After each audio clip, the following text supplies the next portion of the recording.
नमस्ते गणपतये त्वमेव प्रत्यक्षं तत्त्वमसि त्वमेव केवलं कर्तासि त्वमेव केवलं धर्तासि त्वमेव केवलं हर्तासि त्वमेव सर्वं खल्विदं ब्रह्मासि त्वं साक्षादात्मासि नित्यं कृतं वच्मि सत्यं वच्मि अवत्वं मा अवभक्तारम् अवश्रोतारम् अवदातारम् अवधातारम् अवानुचानम् अवशिष्यम्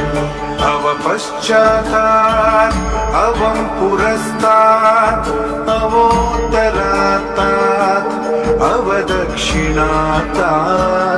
अवचोर्ध्वात्तात् अवोदरात्तात् सर्वतो मां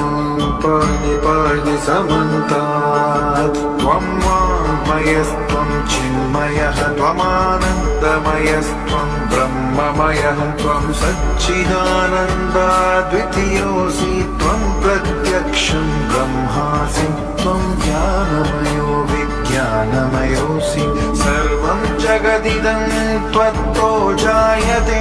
सर्वं जगदिदं त्वत्तस्तिष्ठति सर्वं जगदिदं त्वयि लयमेष्यति सर्वं जगदिदं त्वयि प्रत्येति त्वं भूमिरापो नलो निलो नभः त्वं चत्वारि वाक्पदानि त्वं गुणत्रयातीतः त्वम् अवस्थात्रयातीतः त्वं देहत्रयातीतः त्वं कालत्रयातीतः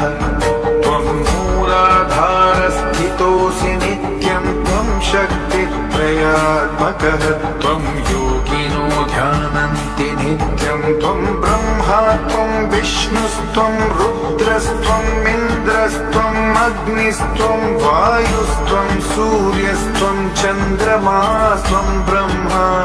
भूर्भुवस्सुवरो गणादीन् पूर्वमुच्चार्य वर्णादींस्तदनन्तरम् अनुस्वारः परतरः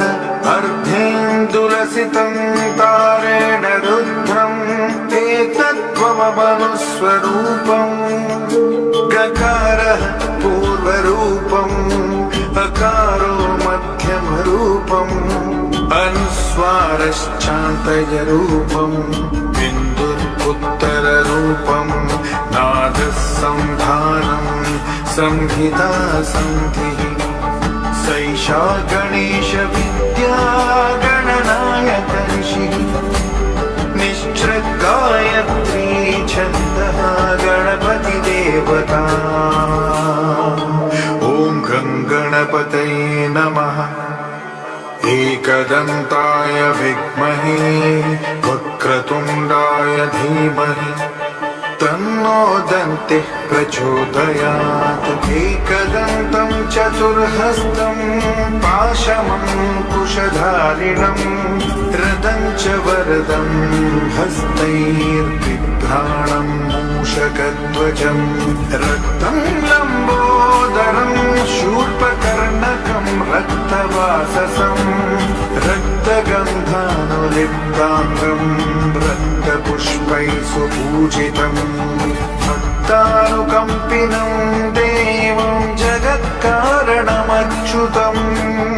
आविर्भूतं च सृष्ट्यादौ प्रकृतेः पुरुषात् परम् एवं ध्यायति यो नित्यं स योगी योगिनां वरः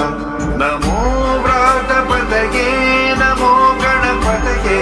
नमः प्रमदपतये नमस्ते स्तु लम्बोदरायैकदन्ताय विघ्ननाशिने शिवसुताय वरदमूर्तये नमः ॐ सहना भवतु सहनौ भुनक्तु सह वीर्यं करवावहै तेजस्विनावधीतमस्तु मा विद्विषावहै। ॐ शान्ति शान्ति शान्तिः।